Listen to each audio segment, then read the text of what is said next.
Thank you all so much for being here tonight. I'm working on a novel, and I've not done anything in my long life that required quite as much faith, perseverance, and solitude as this. So to be able to share a few pages with you tonight is really thrilling. I just want to say two quick thank yous. Being part of this mentor program this year has been, and we've got this whole couple rows, I feel like my teammates are here.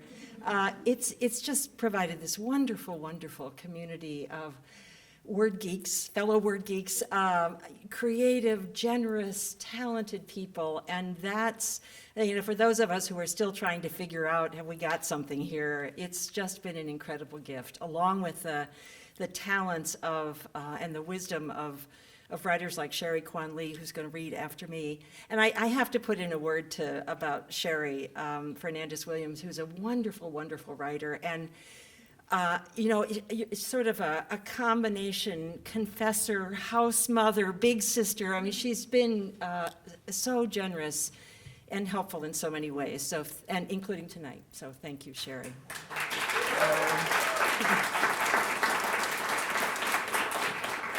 So since you're being kind of dropped in the middle of this story, I'll tell you a little bit about it. There are two sisters. Lucy is 10, and her older sister Miri is 13. Their mother is a Polish immigrant. Their father is in Afghanistan with the National Guard for a year to help train policemen there. And their Aunt Sam, who's a farmer, has given her nieces 4 chickens to raise, to have something to do while their father is away. And this is a few days after the chickens arrive. They need names, you know. Miri gulped orange juice from the carton, which Lucy hated. We learned that in English class. If an animal has a name, you call it he or she. Without a name, it's an it. Like a refrigerator, she shoved the juice onto the shelf and slammed the door. Nobody's going to name a refrigerator, it's just a thing. I have to know them better, Lucy said. I want to pick the right names. She hesitated. Mama says use a glass. You have germs. Miri shook her head. What about kissing? You going to tell boys you don't want their germs? As far as Lucy knew, Miri hadn't kissed a boy. This morning, she couldn't imagine anyone wanting to. Her older sister had gathered her hair in small bunches that shot up like black sparklers all over her head. Over her tie-dyed tights, she wore a denim skirt that reached just past her fingertips, stopping just below the pink hoodie with Glamour Girl in rhinestones across the chest. Lucy had thought about names all weekend. Musical names like Eleanor and Isabel, picture book names like Fluff and Spot, church names, family names. Miri's name came from Papa's mother, Miriam, who died before the girls were born. Lucia was Mama's godmother back in Poland, who sent chocolate and hand-knit socks for Christmas. It would be weird to name chickens after people, though, as if they could carry forward some connection. All chickens could do was lay eggs and make you laugh. On the bus, Miri sat in the back with the other 8th graders, and Lucy sat up front and leaned her head against the window. She thought about the chickens being alone all day in the tub. You can't worry about them all the time, Aunt Sam said. Chickens are fragile. With a new flock, I generally lose 1 or 2. You have to be ready for that. How could a person be ready? Sam had 60 hens and sold their eggs, brown, organic, free range, in the grocery store in Ada. Scratch was an old red hen who was expert at digging holes in the dirt. Preenie's white feathers exploded from her feet and head. Most of her aunt's chickens never got names. When they stopped laying eggs, they ended up like Mr. Gus's. I can't remember 60 names, Sam said. If a hen's going to end up fried, I'm not calling her Goldilocks. I know it sounds harsh, honey, but I'm running a farm, not a retirement home. At Lewis and Clark Elementary, the bus door creaked open. Lucy was grateful to stop thinking and join the push and flow of backpacked children. She would tell Miss Taylor about the chicks, and Miss Taylor would tell the class, and everyone would ask about them. Maybe for today, Lucy would be the most interesting girl in room 110. She loved Miss Taylor's class, which was never wild or boring. For the 1,000th time since September, Lucy read the sign over the door, "I dwell in possibility, Emily Dickinson." Miss Taylor stood just inside, welcoming them back.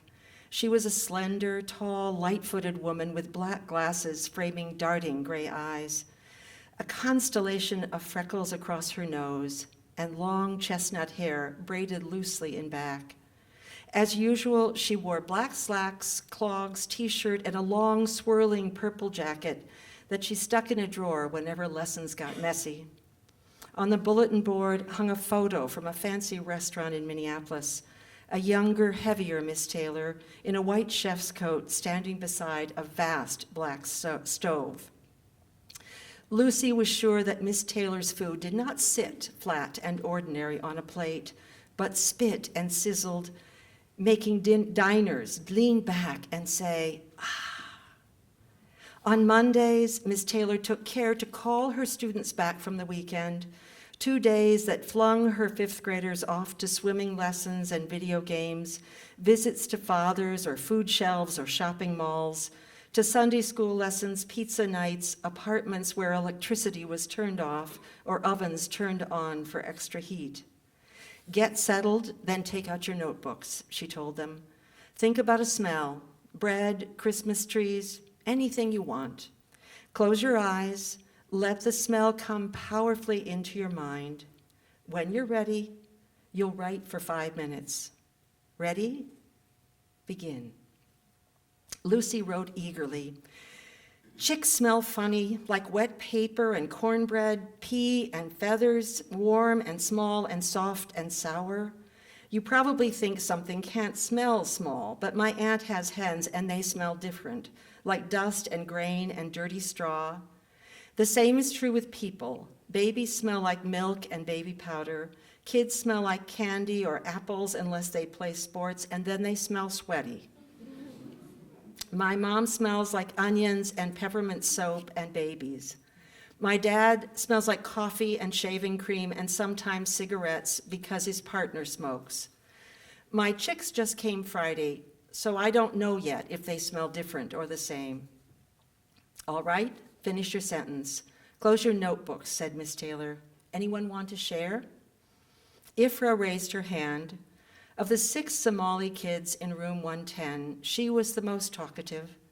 She stood beside her desk, her round face and hands poking from a tent of orange fabric. "My house smells like frankincense. Americans think it's only in a story about kings, but frankincense is real. It comes from trees in Somalia. In Somalia, people cut the bark of trees and catch the liquid. It's called resin. When it dries, they call it tears, and it looks like brown sugar and candied ginger. My mother burns it to make our house smell good and keep us healthy." Miss Taylor smiled. "Very nice. Perhaps you'll bring in some so we can all smell it. How about another smell?" Thomas Maywald read about footballs. Christy Martin said her dog Torpedo smelled like wet leaves in Alpo. Lucy was too shy to raise her hand. At lunchtime, she lingered in the classroom to tell Miss Taylor the news. "I got 4 chicks. When they get bigger, they'll lay eggs." Miss Taylor took off her glasses. Her freckles seemed to spread across her cheeks when she smiled. "That's marvelous. In the restaurant, we like to buy things from farmers. Will you use them for your science project? Could I show the class? Of course, I'd like them to see where their food comes from." At lunch, she set her tray next to Christy Martin's. Christy was an only child, chubby and strong-jawed, with long, wavy brown hair and a tight, bow-shaped mouth. The girls had been in the same class since first grade, when Mrs. Taylor started a brownie troop. Lucy's mother was Polish and skeptical of girls wearing uniforms and selling cookies to strangers. So Christy's mother invited Lucy over to work on badges. Since Mrs. Martin got a job at the university, the girls saw each other mostly at school. Lucy had learned to gauge Christy's mood by her mouth.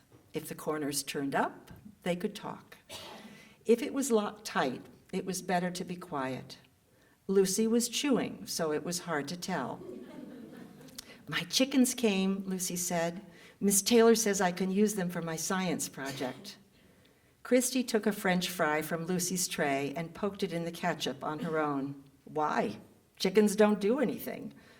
Christy's dog could swim and roll over. His bed said torpedo in purple thread. For her project, Christy would teach him to catch a frisbee.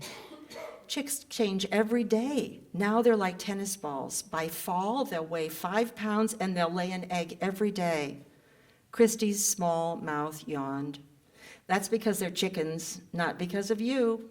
Real pets come when you call them. They sleep in your room. They love you. They have a really cool house in the backyard. You want to see? No, thanks. Christy's mouth snapped shut, like a turtle's. Why do you care what a fat, bossy Brad thinks? Mary said when they got home. They're your chickens. And yet Lucy did care. Sitting in the coop, watching the chicks peep and run, she wondered, could you love something that couldn't love you back? All gerbils did was eat and chew cardboard. All fish did was swim, but kids loved them anyway. She didn't love Papa any less because he was far away. Even if the chickens couldn't love her, she would love them. Do people have pets there? Do you think the chickens will come if I give them names? She emailed Papa. His response was in her email the next morning. There's lots of animals here, Luce. In the countryside, mostly sheep and chickens, sometimes donkeys pulling carts. In town, there's dogs around, but it's hard to know where they belong. They eat whatever they can find.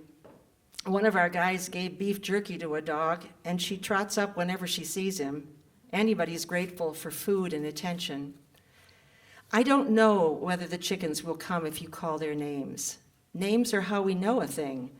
When you were little, we taught you names for things, car, cup, chair. I'd say, "Where's the cat?" And you'd point, but you wouldn't say it. Your mother worried. She thought maybe because she talked to you in Polish, you got confused and wouldn't talk. One day, just after you turned 2, something clicked. I was bringing you girls home from daycare, and you started talking real quiet. Mary said, "She's trying to say something, Papa." So I asked, "What'd you say, honey?" And there it was, clear as rainwater. Cake, cake, cake, cake. The birthday cake, I guess. That day or the next, you started stringing words together because you liked the sound. You'd figured out that sounds meant different things. Cake, coat, Coke, cat. You said them over and over, like you were inside a treasure chest with words sparkling everywhere. You go ahead and name those chickens. Doesn't matter if they answer. Names will let you know who they are.